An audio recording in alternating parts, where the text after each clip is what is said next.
Good evening. Welcome to Vibin with Ashley Live. I'm your host, Ashley Live.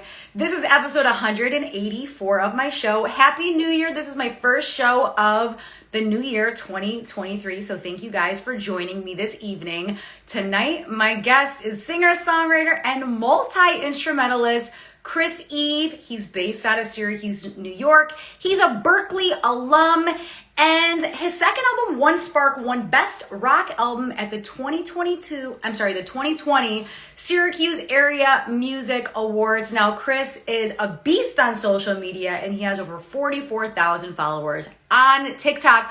Chris is in the house, and Chris, whenever you're ready, let's get this party started. Hey guys, how we doing? Request to join my live, Chris, and we'll be ready to rock. Hey guys, how we doing? Happy New Year. Hello, hello. And I pinned Chris's link tree in the comments below. Good evening. How we feeling? How we doing? Hey guys. There's Chris.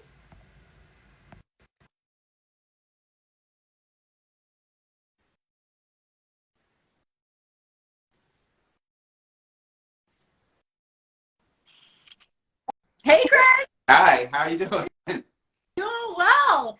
Thank you for joining me on my show this evening. How's everything? Great. Thanks for having me. Of course, of course. So let's just hop right into it. I want to start at the very formative years of your life during childhood. So talk to me about the influence of music on your life during these years. Well, I grew up, I wouldn't say my parents were musical, but my mom somehow got a piano that was won on a game show. I don't really know the whole story. What game show? I don't know. It was, but somehow someone won. You know how like on the Price. I don't think it was The Price is Right, but something like that where they're like, oh, you could win a piano. Yeah. Someone won a piano, and I don't know if my mom bought it or whatever, but we had a piano, and so I would just kind of like smack at it, and so I begged her for lessons, and so I think when I was 4, I got piano lessons, and then I think I remember real distinctly them saying, well, do you want to play like guitar? We know this guy that teaches guitar, and I think I might have been like, I don't know, 6 or something, and I said, yeah, absolutely, I want to do that. So, and there was just a lot of music around. I wouldn't say neither of them played an instrument. My mom made up songs a lot and sang them to us, like with weird lyrics and stuff. So that just kind of was all around. And so and then so I started playing a lot of different instruments real early. I also started playing violin, and just took it from there. A lot of band concerts in school, and like I was in like jazz band and things like that. Played the saxophone in that, and I just started playing in garage bands and stuff as well with my friends, and just sort of got my hands in all kinds of different instruments and wanted to learn it all. Yeah, I think that's really cool, especially because piano, guitar, violin, like to be immersed in all those instruments at such a young age. It's got to be so fun because it's just like you can pick up any instrument and just express yourself. Yeah, and I think when you're that young, you just look at them as like toys in a way. And my parents were never like sacred with them. Like they're like, yeah, smack it around and like, take it up to your bedroom and leave it on the floor or whatever, And so it wasn't that big of a deal. It was more like just enjoy playing around with. That's what my toys were in a way. And my thing has always been like with any instrument, really. It's like almost like a video game where. The buttons, there's more buttons than there used to be on controllers. As long as you know what buttons to push, it's all the same thing. You know what I mean? It's 12 notes. So, like, as long as you know what buttons to push, it's like getting a new video game controller and knowing which button makes what noise or whatever, So that's how I looked at it. It was just sort of like fun. And it wasn't until I went to college for it that it became like work. But it was just like playing around and having fun and getting a new toy, like getting a new harmonica and just being like, oh, how do I make the same sounds that I made on the piano happen on this, Totally. So as far as it being fun and like a toy for you, talk to me about the music that was played in your house while you were growing up. Like what albums do you remember hearing, or what did you gravitate towards as a young kid? You know, I think my mom listened to a lot of Elton John, which is not really one of my favorites, but it was there all the time. And my dad listened to the Beach Boys, which I really liked, and the Beatles. So that was always there, and like I think everybody had the Beatles playing all the time in their house. But and then where I went to high school and elementary school, we were really behind the times. I don't know why, but the town that I grew up in, like people were listening to like modern music, and everyone was listening to like The Doors and like the Grateful Dead and stuff. And so I don't know why. It was like a weird time warp where I grew up. So I grew up with a lot of like Allman Brothers and Grateful Dead and yeah, The Doors, a lot of like 70s music actually. But that, I think that's so important, right? Because it's not like you're listening to stuff that's like top 40 in the radio. Like you're listening to the classics. Like you're young and you're like Allman Brothers and Grateful Dead. And like, what other way to be introduced to music than like all these legendary musicians? Yeah, and then I think when you start there and hear where it came from, where like and then music now, like you kind of have an idea of like where it came from and the genesis of it all. And then, you know, if you listen to like what I was listening to, like Allman Brothers and things like that, you can go back to like the 20s or whatever and listen to like, you know, Robert Johnson or things like that, see where they got it from as well. So, so, and then, you know, even when you listen to like, you know, Justin Bieber or anything these days, you can kind of still, I mean, it's drastically different, but you can kind of take it back and go, oh yeah, it's the same kind of formula, same sort of things, just a different twist on it, different sounds to make that happen. Definitely. So when was that pivotal moment in your life where you're like, I love music, I want to do this for the rest of my life?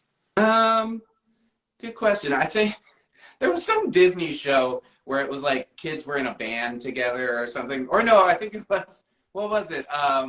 It wasn't Saved by the Bell. It was like the offshoot from Saved by the Bell. Although Saved by the Bell, they were in that band, the Zac Attack. I actually forgot about that until you brought it up. And then, it was called California Dreams, I think. And it was like Saved by the Bell, but they were in a band, and they're like every episode was like, we got our first gig, and I was like, that's cool, that's what I want to do, and so from there, I mean, I was just like, well, if they're gonna get a gig every week, why can't I get a gig every week at like some bar, you know? Yeah. So that was kind of it, and I was in working bands when I was in high school, where we were playing a lot of different bars and clubs, and I was, you know, underage to get in there, but we still, like, our dad took us to these places to play, so we could get in and stuff, like all the guys in the band and stuff. Yeah, and it's got to be so cool because during high school, you're like playing at these bars that you're not necessarily supposed to be in, but playing music, and it's fun. Yeah, it was a lot of fun, and it was, you know, I don't know, we just didn't even really think about it. It was just, and to this day, it's just sort of like a weird thing that I was 15, but in a bar, you know, and couldn't do anything but play guitar and then leave, but it was fun. Definitely. So talk to me about Berklee College of Music, because you attended Berklee. So what made you want to attend Berklee? Well, one of my best friends in school, his older brother had gone there, or he was going there, and I just thought that was really cool because he was a really good bassist. And I thought, well, if that's what you do, if you want to get better at music, that's where you should go, you know?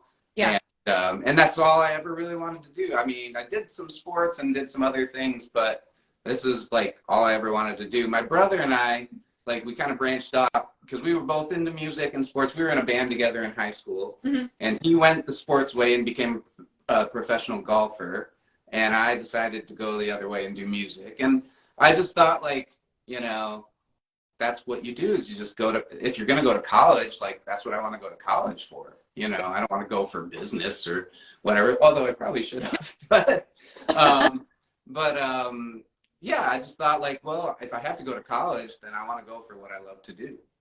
Definitely. So take me back to that time when you're at Berklee, because you're with all these amazing professors, you're playing in jam bands.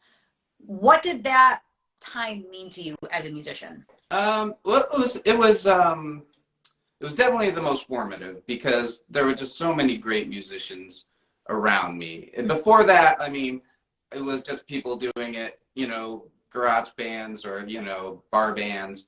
And it was more just like, this is fun, but this isn't what we're going to do for the rest of our lives, Right. And then when I got there, that's what people were there to do, was do this for the rest of their lives. And it was really like, I kind of look at it as like, how there'd be like in like the cafeteria, there'd be that weird artsy table in the high school cafeteria, and there'd only be like 10 people sitting there. It was like every table from across the country of the artsy table, they all got together and went to Berklee. Yeah. And that's what the school was made up of, was just those like that weird table in the corner of the cafeteria. Yeah. But so it was just like amazing to be around everybody else that was kind of into the same thing I was and better at it than me in a lot of ways. So that it gave me something to look up to and like practice at, and, a model of something, that I could get better at. So the professors were amazing, and, all the teachers, just people that, conducted symphonies in Washington, D.C., and then they come to Boston for the week and teach and go back and do that. Yeah. It just was a whole other paradigm of like, oh, these people are the real deal. They actually do this all the time. Mm-hmm. Yeah, and like going from high school where there's only like 10 of the artsy people to like a whole school. And even, I mean, Berklee has a really big international presence as well. Like people from all over the world go there. So you're like meeting people from different countries and jamming, and talk about that. Yeah, my first roommate at Berklee was Brazilian. Mm-hmm. And so that was like right away, I was like, oh, I'm not like, just in any normal college. Like this is like, and then 2 doors down, like they were, maybe from Japan or something. So it was very, very, diverse, and kind of opens your eyes to like, there's a whole world of great musicians, and definitely broadened my horizons that way. And so there were just so many people and so much to learn from. And I think the thing I learned the most was from the students, actually, was, just trying to keep up with them. The professors were great and everything, but a lot of times, like, we just, I hate to say it, but like towards the end, I would skip class so I could go jam with other students there that were like just amazing. And I was like, well, I could either go study conducting or something, or I could go, jam with this person and get like really inspired and get better at something, So it's kind of a little bit of both, but I would say that as much as I learned from the teachers, I learned from the students that were there at the same time. Yeah. And I think it's cool that you guys like all jam together. Like you meet friends, you're like, oh my gosh, let's go in this auditorium and like rock out. Yep. Absolutely. We'd have to get up at like, I don't know, 6 in the morning or something to go wait in line to reserve a room, because they didn't have rooms enough for everybody that wanted to jam. Yeah. So you get up, or you designate someone that was going to play that night. You got to get up at 6 a.m. and get the room. And that way, otherwise they'd run out of rooms. So it was kind of a big deal every morning. Someone would have to go down and make sure we got a room and, had a place to play that night.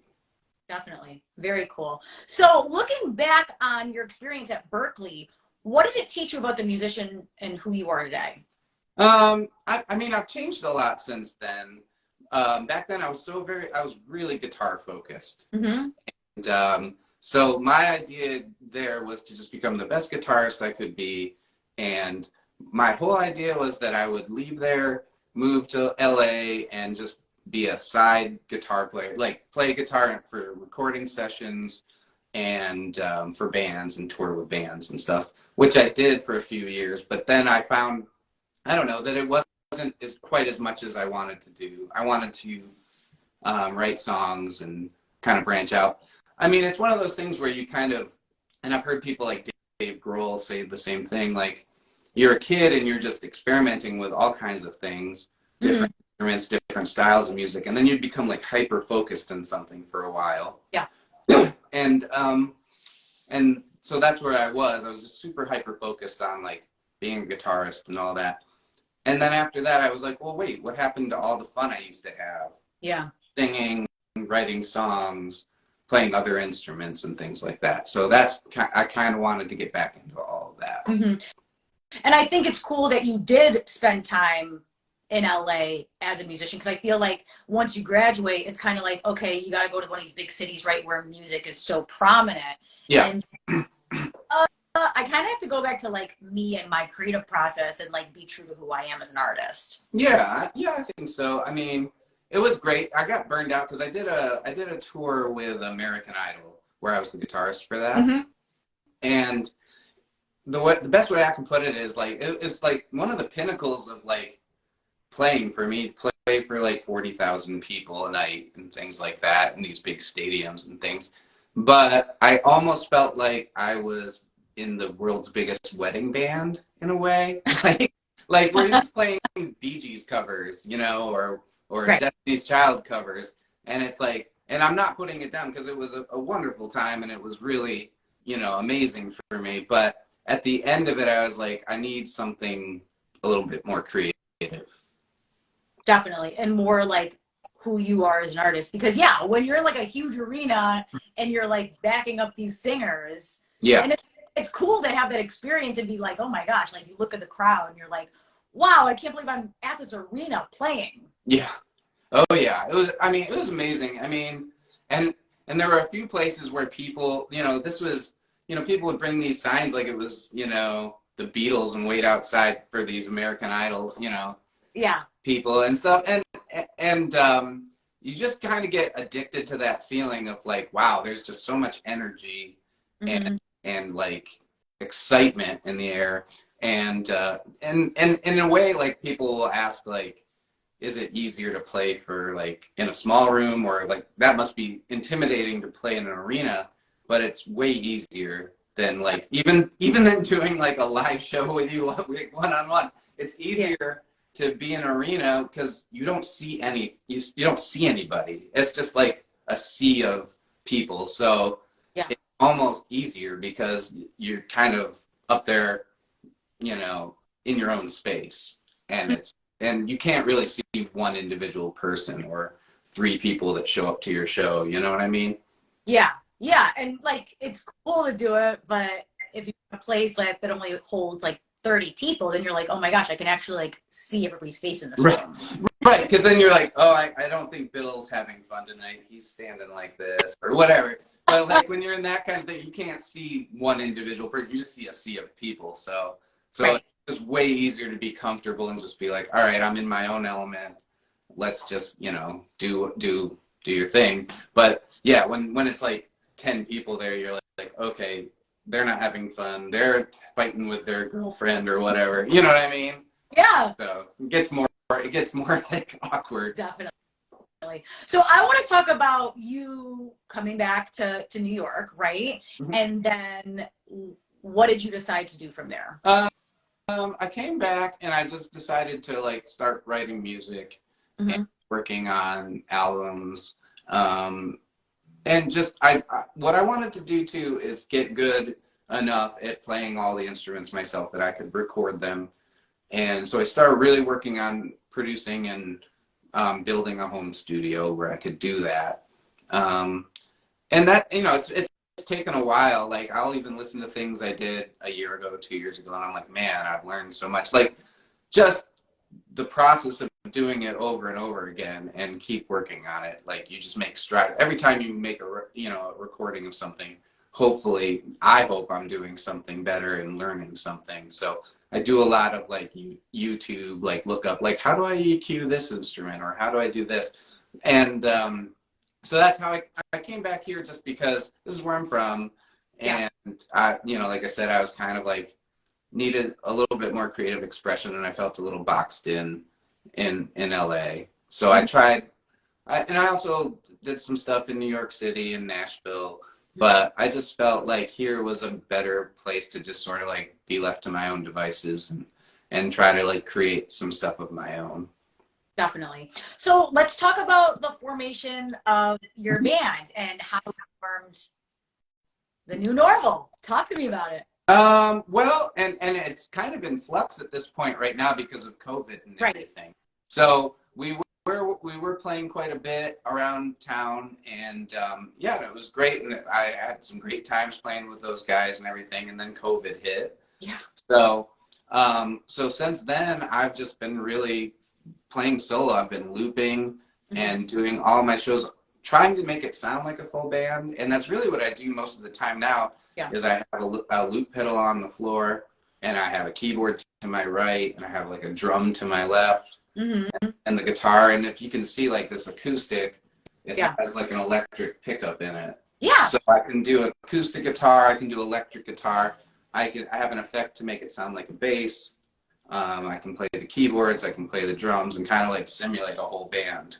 Yeah. So that's kind of where it's at now. I mean, I had a great time playing with other people, and I do miss that, you know, and I think coming out of COVID and everything, we'll get back to that. Definitely. But that's what I've been doing ever since. It seems like, what, 3 years now or something like that, whenever COVID.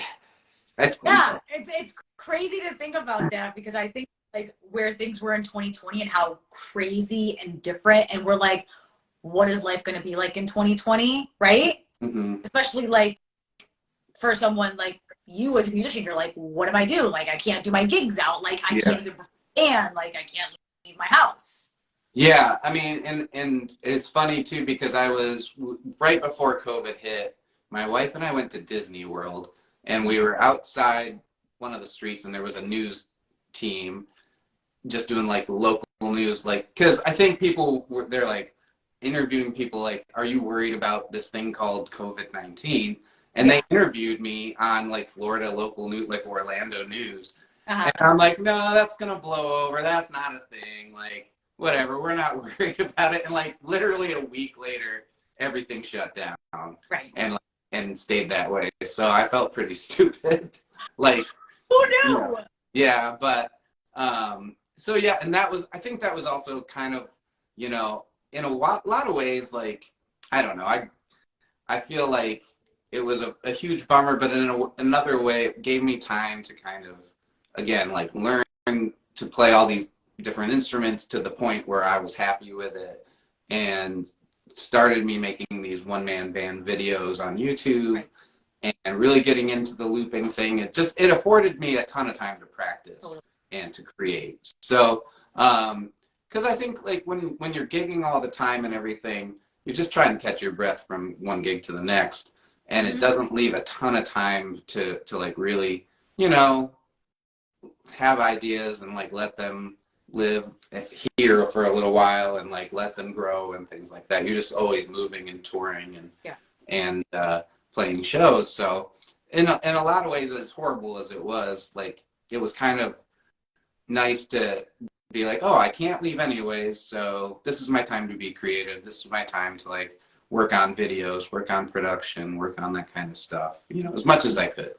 Yeah. And yeah, I think you did a great job in doing that, right? Because you're just like, okay, I'm just going to like YouTube a bunch of random things and see how I can piece this together. And then talking about your one-man band where you're doing like guitar and drums and piano, and then you're singing. And, you know, I think with the videos that you've put out there, they're so cool. I watch them. I'm like, Chris, what are you doing? You're doing like 8 different things. So let's talk about the creative process in a video where, you know, like for instance, Whipping Post by the Allman Brothers. Like, I see this video, I'm like, wow.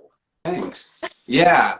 Yeah, I think that one's a long song too, so it takes, I mean, people think like, oh yeah, I can do that in like a day or something, but it takes weeks and weeks to do that, it seems like. Yeah. And you know, so it's one of those things too where it's like, where do you even begin? You know, like what? And people ask me all the time, like, what instrument do you do first? What do you know? How do you get that started? Because the thing that I'm proud of the most about it is it doesn't seem like I'm improvising with myself in a lot of ways. Like something I did on because I'll start with the drums usually, and so something I do on the drums later on will influence what I do on the guitar, or or another instrument that I could have never planned. It just happened that way. So the hard part for me, because it would be one thing if I just like said like note for note, this is what I'm gonna do, and then just kind of performed it. But I'm trying to, especially with these like jam band kind of songs like Allman Brothers, and I've done a few like Grateful Dead ones and things. And even if it's a pop song or whatever, I'm always trying to add an element of improvisation to it, because that's just where my heart is. I'm not necessarily a big fan of like, this is the exact same show every night. Like when I see a band and I go like, and I saw the show at the beginning of their tour, and then I go to one later in the tour, and it's the exact same show, same song list, same guitar solo, same everything. There's nothing wrong with it, but I'm really into like, oh, it's a completely different show. This is happening on the spot. These are musicians that are making this up as they go along. So that's the thing I'm most proud of with these one-man band things, is that somehow I'm always trying to figure out how to make this sound spontaneous. Like I cloned myself and there's 5 of me playing at the same time, Yeah. And I think that's, how you have to do something like with the Allman Brothers.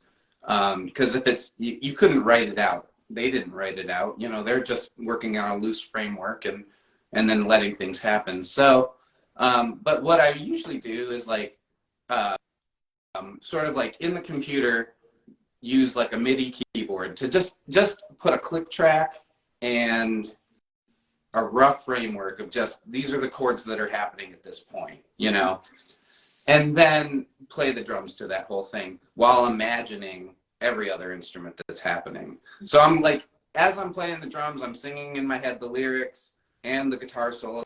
Like I'm like humming a guitar solo or a keyboard solo or whatever while I'm playing the drums. And that like influences what I'm going to do like for drum fills and things like that. And then I'll probably do the bass, and that will directly, whatever drum fill I do, you'll hear a lot of times I'll do a drum fill and then the bass, like I'll hear it and then the bass will respond to it, just because I'm like, oh yeah, I did that, so I better, respond to it on the bass or whatever. Yeah. And then from there go, keys and guitar, like rhythm stuff, and then do any solos I have to do. And then the hardest part is to go back and do all the vocals, And I've been trying to do those live, like not really edit them. Yeah. And so, because I'm the world's worst lip syncer, and if you watch some of my wife and I make a lot of videos together, like just fun, quick, funny videos, and we lip sync a lot of them, and I'm just so off on it. It's embarrassing. So I have to sing it live. So it's like, might take me like 10 or 12 takes of like, just to get that one that goes all the way through that I like the best, So it's a long process. And again, it's like, it can, like any particular day, like my voice isn't warmed up, or this is, it's just a long day. And then you get everything kind of set up, and then the battery in your camera goes off, or, whatever, something dies, your camera dies, or like the light dies or whatever. Or I forgot to plug this in, or I forgot to plug that. Once I'm like strapped into everything, like the, all plugged in. Mm-hmm. So it can get kind of like tedious and frustrating, because I'm doing it all by myself. If there was somebody else that was like, oh, hold on, I'll get that for you, or I'll plug this in for you, or whatever. But a lot of times I'll get behind the drums and then realize across the room I didn't plug something in, or this isn't, I have to get up and go do that. So it's a lot of work, and it can take like, 3-4 weeks. Yeah. To make one video. And then once you've played it all, then the editing of the video is just as daunting and hard to do sometimes. Just then you're piecing it all together. It's like, oh, then there's like 3 frames, like the guitar, the drum, and it's like, like I just saw the video, in its entirety, and I'm like, wow, like I think it's like to tell people the creative process behind it, and it's like, hey, I'm recording this like 12 times in a row. Like, it's not just, hey, we did it in one shot, like weeks and hours, and then like the editing behind it and how it looks all seamless when you finally post it on social. Right. Yeah, exactly. And that's one of like the things that I've had to teach myself the most is like the actual video editing of it. Yeah. Because I never got into that until a few years ago, and just learning how to like make certain cuts, make certain effects and transitions and things, and make it all, yeah, like you said, make it all look seamless and make it look like I, that I kind of know what I'm doing. I mean, I really still don't, and I'll still like. It's funny too because that's one of the, I'll want something to look a certain way, and I'll have to look it up on YouTube, and hopefully someone's made like a little tutorial of how to do that or something. Yeah. That's one thing too, is like thinking about Berklee now. It's like, it's crazy, now like you can basically learn all that stuff on YouTube for free, It is crazy. Yeah, I think of like, I YouTube more things than I Google things, because usually it's like, oh, I don't know, I'm gonna ask Google, but like literally I use YouTube more because I'm like, oh, I don't know how to do this. And it's just like, then you watch like 4 or 5 videos, you're like, okay, I got it. Yeah, exactly. And I think that's a skill in itself, like to be able to learn things, you know what I mean? Like because I think some people, think like, oh, I saw it on YouTube, I can do it. But you have to like watch it, get a kind of idea of it, and then go try it. And then you'll probably not do it quite as well. And then just keep working on it and working on it and working on it. But like riding a bike, it's like we didn't know how to ride a bike when we first got on it, but we did it a couple times, we fell off, and then it's like, okay, by like time 5 or 6, you're good to go. Yeah, exactly. And then there's a lot of times where like I'll do something in one video and I won't do it for a few videos, and then I'm like, oh God, I want to do it again, but I totally forgot how I did it in the first place, and so I have to relearn it again, Definitely. But yeah. Definitely. And then during Christmas time, you and your wife, you were posting consistently on social. So talk to us about that whole creative process and why that was important for you. Yeah. Well, first of all, it's just great that like I met my wife, and she wouldn't call herself a musician, I don't think, but I call her one. Yeah. She's incredibly talented, and I feel like, I'm coaxing that out of her. Like she never done a lot of this stuff before, and I'm really proud of her because I was like, you can do this, and it's fun, So she started off by like, I think she always played violin in like high school and things like that, and she'd not played it in a while, and I was like, well, why don't you get out your violin? And I think a few years ago I got her like a book on relearning violin, and that's something I've been doing too, is trying to like play her violin and relearn myself how to play the violin. So I'm kind of getting better at it, but so that was fun. And then I just, she had shown interest in maybe playing ukulele, so we got a ukulele. And she was doing really well with that. And then this year, we found a bass guitar at like an antique show. And it was cool. It's like one of those like Paul McCartney, like Beatle basses, looks like a violin sort of. Yeah. And so she's actually gotten really good at bass like overnight. So she's got a lot of talent. And then she's got a really nice voice too. So I was like, but she's super shy. And people, like a lot of people, like at live shows, will be like, "Are you going to get up there and sing with him?" And she's like, "Absolutely not." Like, no. But she's incredibly talented, and so we just thought, like, okay, we love Christmas. And we did it last year too. Started just making funny Christmas videos, and it was probably not the best idea, but we decided like we bit off more than we could chew, and kind of dug ourselves a hole and said, okay, this is going to be a 25 days of Christmas countdown, which then like made us commit to like 25 days of a Christmas video every day. Yeah. And we kind of thought about the idea in October, and we thought, okay, great. If we start now, we won't have to, it'll be in the bank, but we're like huge procrastinators. And by like November 30th, we're like, oh crap, we've got to like, we don't have any done. Right. We have to do this every day. So it was just sort of like every day I was like, all right, what are we going to do? What's the easiest thing we can do? And then it would start that way, and then we'd be like, oh, but we could do this and we could do this. And it would just kind of like okay, well, let's get the green screen out, or let's do this, and like let's get crazy with it. And so it's fun. It was kind of like exhausting, and Yeah. I think in a way that's a good sort of you know glimpse into like what being on social media is like. Is like it's just like a never ending. It's like this monster that can never get enough to eat. Like you always have to feed it.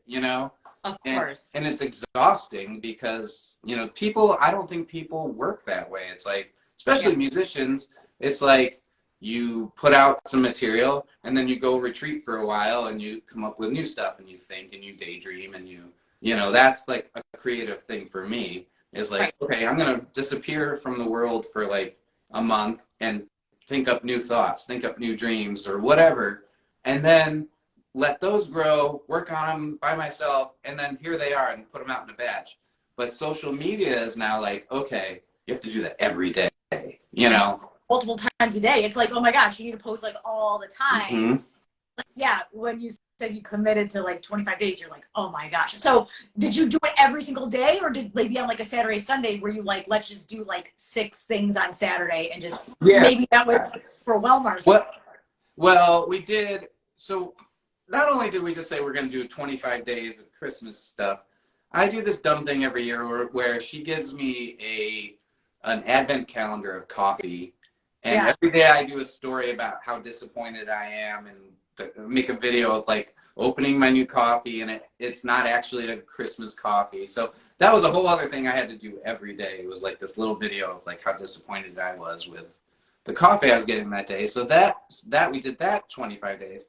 Then we're doing the Christmas stuff for 25 days. And then like 12 days before Christmas, we love Taco Bell. Yeah. And unfortunately Taco Bell doesn't love us back. So that's our New Year's resolution is no more Taco Bell for a while. But I was like, I want to make the 12 days of Christmas, but Taco Bell stuff. So we took that on as well. It's like every day, for the last 12 days was like, my true love gave to me on the first day a Crunchwrap Supreme, and then the second day was 2 bean burritos, and it went up to 12, And so we're like, crap, we got ourselves into another mess. Like, we got to do these every day now too. Yeah. Because you can't stop, And those we actually we got smart, and by like day 6, we were like, let's just do all of them right now. Yeah. And then they're done, and we can just post them every day. But with the Christmas videos, they take so much longer that we couldn't really do, more than maybe 2 a day or something. Once in a while on like a Saturday, we'll get 2 done, and then we'll have Sunday off or whatever. But those were just so much more involved in video editing and playing all the instruments and all that stuff. So Definitely. So it takes a long time. I mean, yeah. Even like a small little TikTok video can, and it's my fault because I get carried away, but it could take like 2 hours or 3 hours to make like a 30-second TikTok for me, because I'm not just like sitting in front of the phone and like, doing that, like just strumming. I'll do the whole setup. I'll play the drums. I'll play all that stuff, like in a microcosm of what I do in a whole YouTube video, and put that all together. Even if it's 30 seconds, that could take like 2 or 3 hours or something like that. Yeah, just because you want it to sound a certain way, and you're like, oh, I want it to sound this way, and the drums, and I'm singing, and I'm this, and yeah, it definitely takes a long time to put that all together, and then we see the final product, and you're like, no, this literally took me 4 hours to do. Right, and I can't sustain that every day.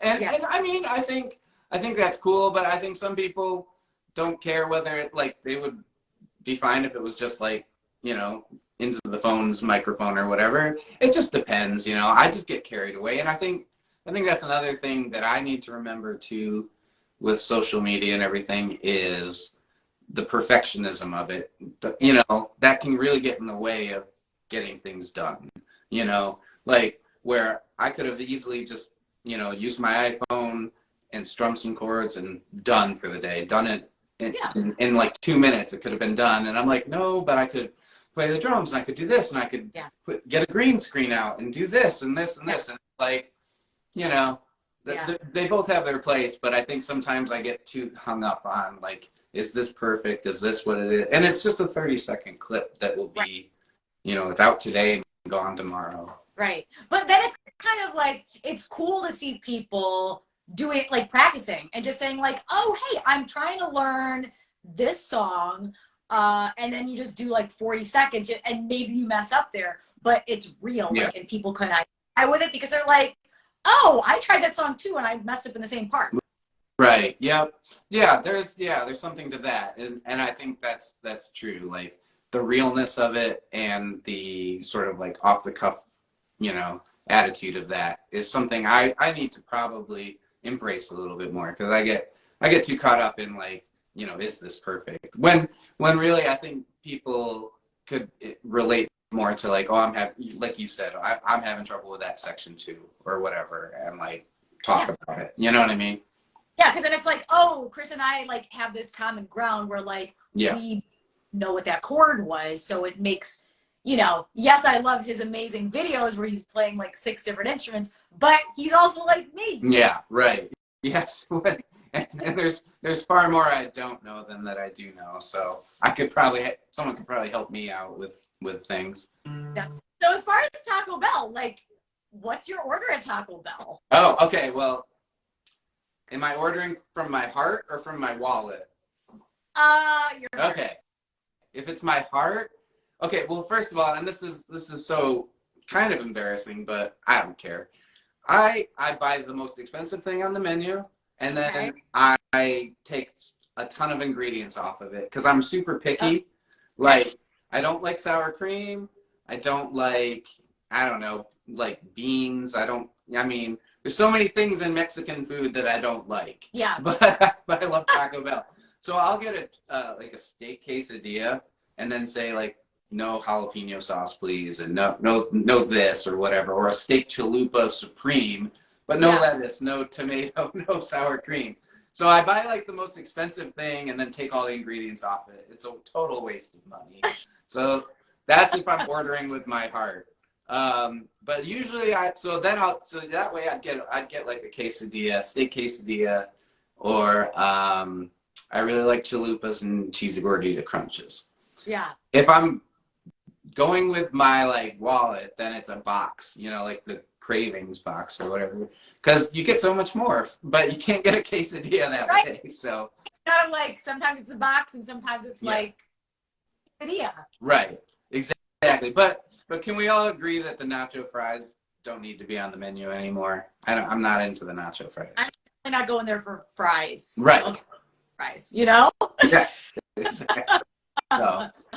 But yeah, and the worst part is they open when like literally around the corner from my house. So yeah, it's every time I come back late from a gig or whatever, it's like it's open. Yeah. I have to drive by it and tell myself no and go home. But it's hard. Like, no, we're not going to Taco Bell tonight. Yeah, not happening.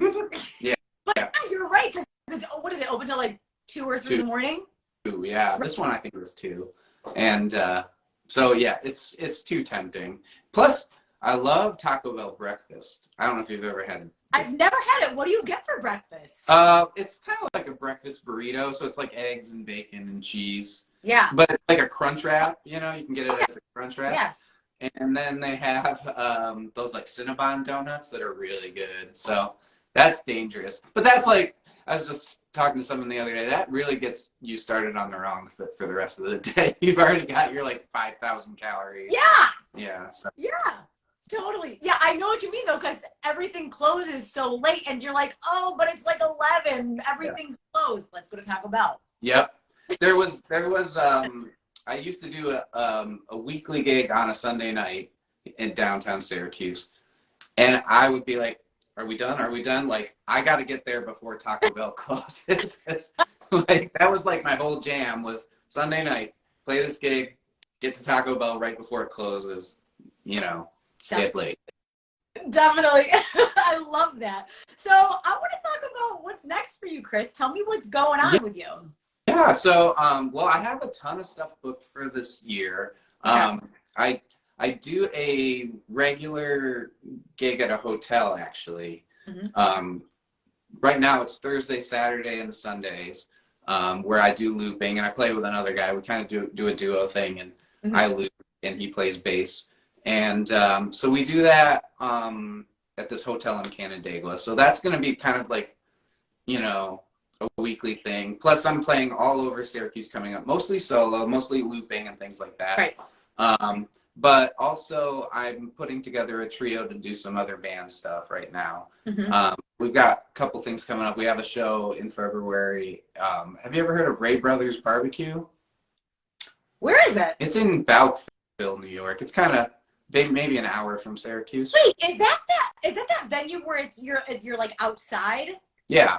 I've heard of it, but I didn't know what it was called. It's like, yeah, where is it in relation to Syracuse? Well, it's kind of like southeast. It's close to where I'm from. Okay. But yeah, in the summer they do a lot of great shows. They call it the Yard. Yes, the Yard. Yeah, I've heard about it. Okay, yeah. I definitely need to go because it's like I've heard about this place, and I was like, and they have barbecue food there as well. Yeah, well, yeah, and it's great food. But in the winter they have an indoor stage, so I'll be there in February 18th with a trio. Nice. And I'm also going to start playing probably trio at this place called the Fitz. Have you heard of that? I think I have. Isn't it downtown Syracuse? It's kind of like a members only. Yeah. I mean, well, it's like a speakeasy sort of thing. It's underground. Yeah. Yeah. Isn't it like it's near the landmark, behind the landmark? I think across the street, maybe. Okay. I don't know for sure, but and so yes, but I'll be playing all over the place solo as well, a lot of different places.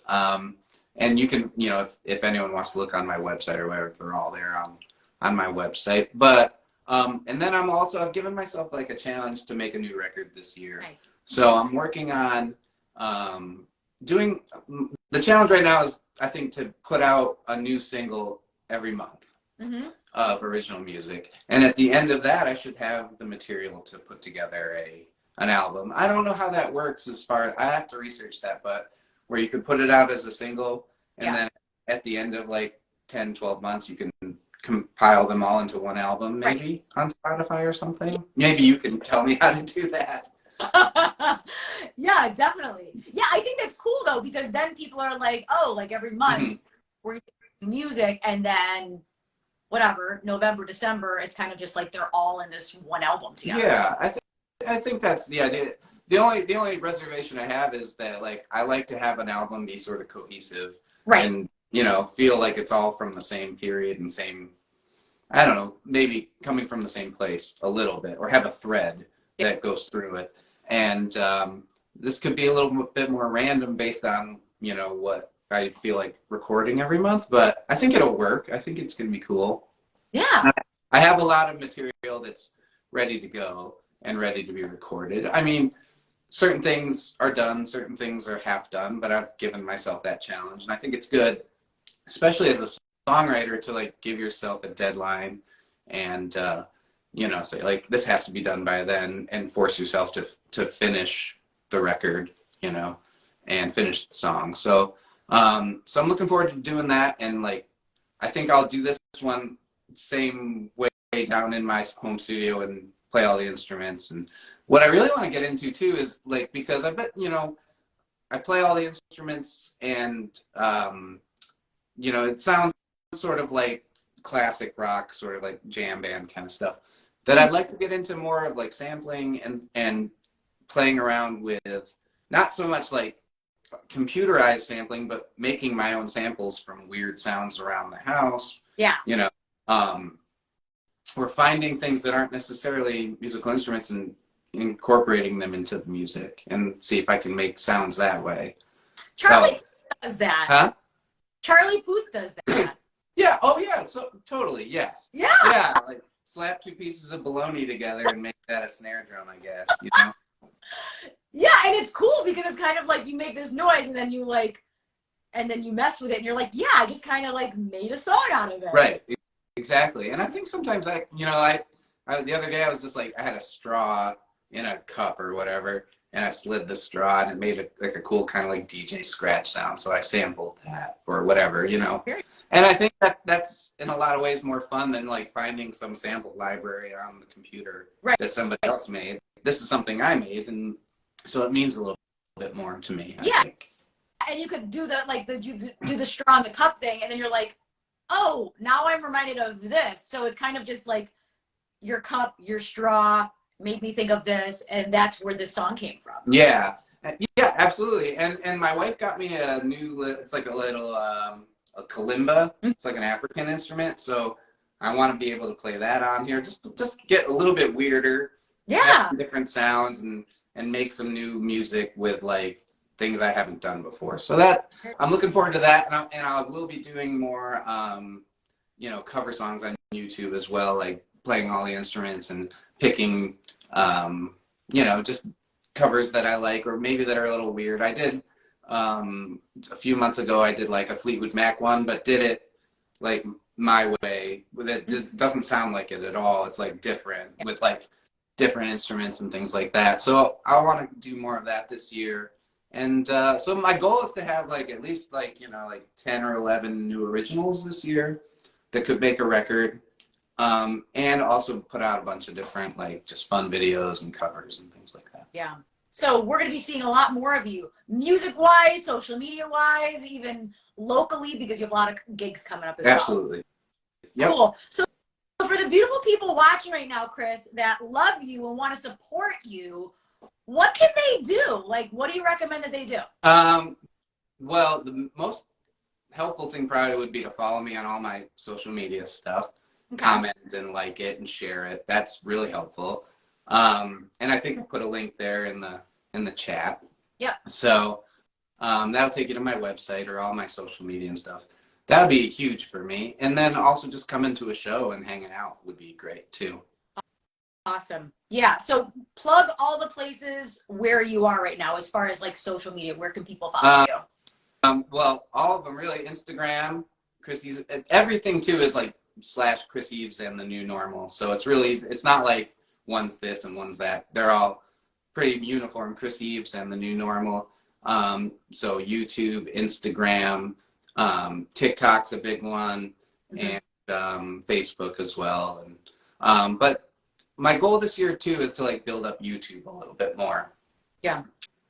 So awesome. I have to get into that. So if you want to follow me on YouTube, that would really help. Follow him on YouTube.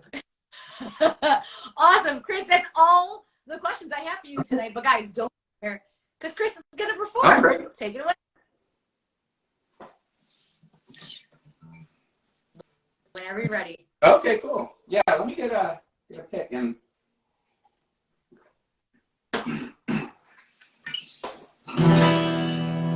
I knew I was holding this guitar for a reason.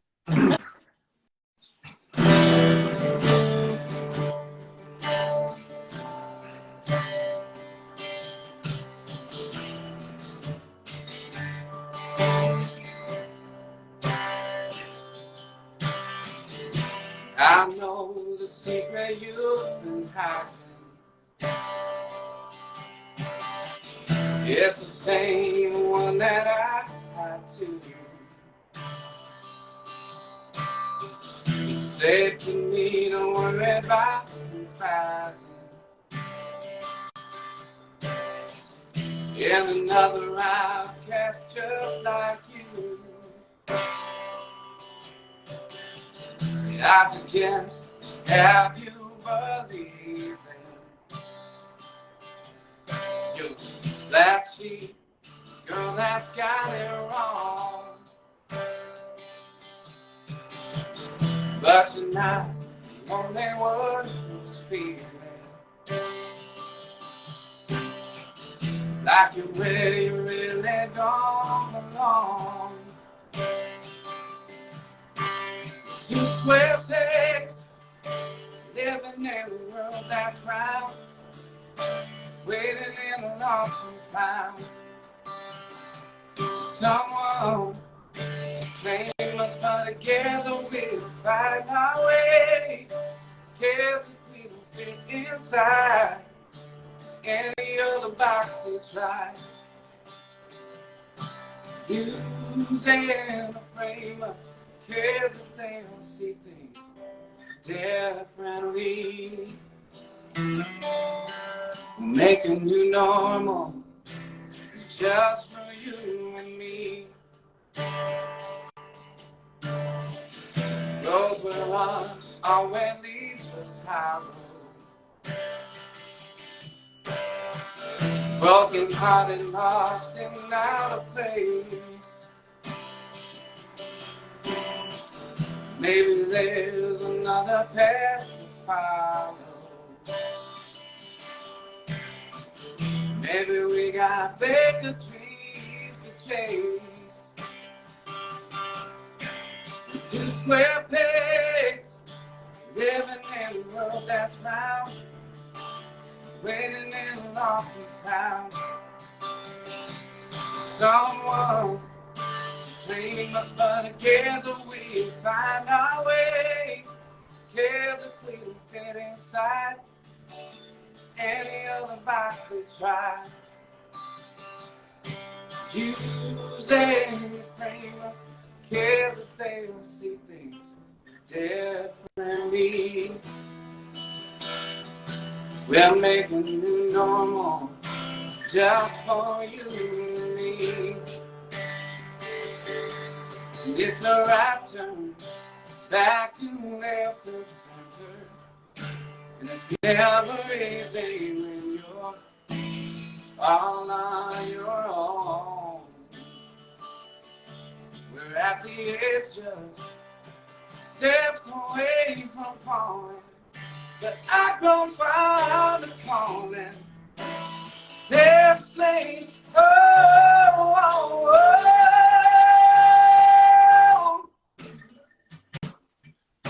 With two square pegs, living in a world that's round, waiting in the lost and found. Someone claims us, but together we'll find our way.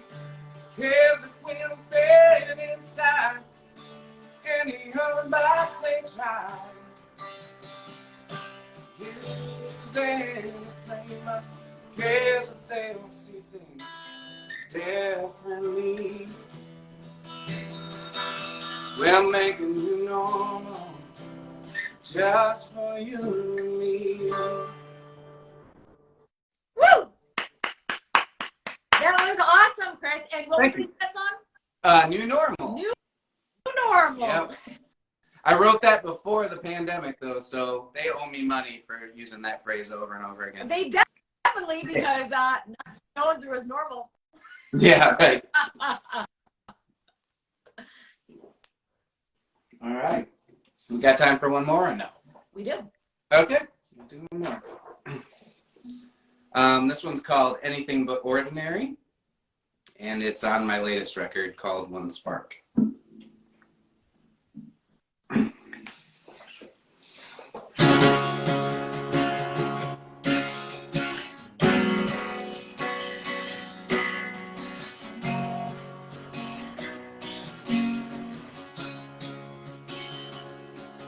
Where she goes,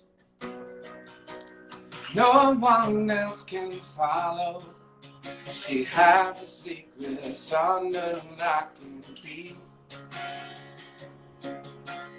No one knows why she just stores the world around her just to prove her insecurities.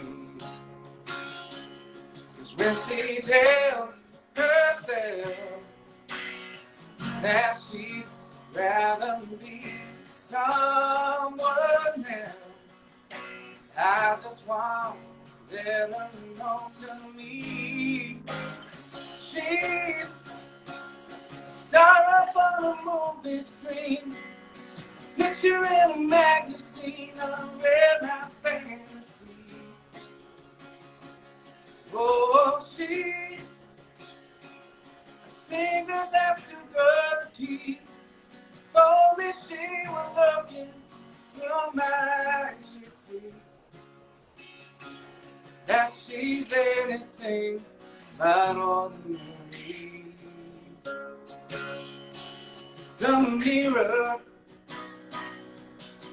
You tell two different stories. It just depends on what you already believe. But how could she ever curse the same reflections? I could only call a masterpiece. Sometimes all her fears make her wish she could just disappear. But she'll never be invisible to me. She's star up on a movie screen, picture in a magazine, a real life fantasy. Oh, she's singing that's too good to keep. Only she was looking from my eyes, she'd see that she's anything but ordinary.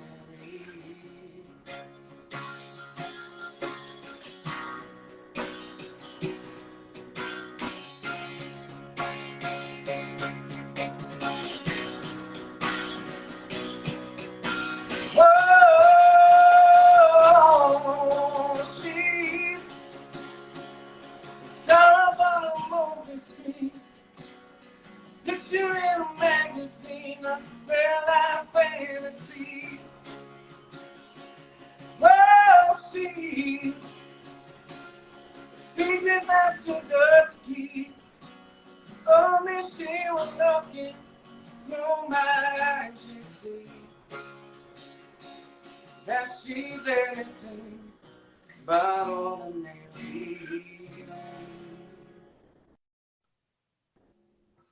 Woo! Chris, that was so awesome. Thank you, Chris. So that's the end of our interview. Do you have any final words for the room? Come see a show. Thanks for watching. Follow me on YouTube, Facebook, all that stuff. Stay away from Taco Bell.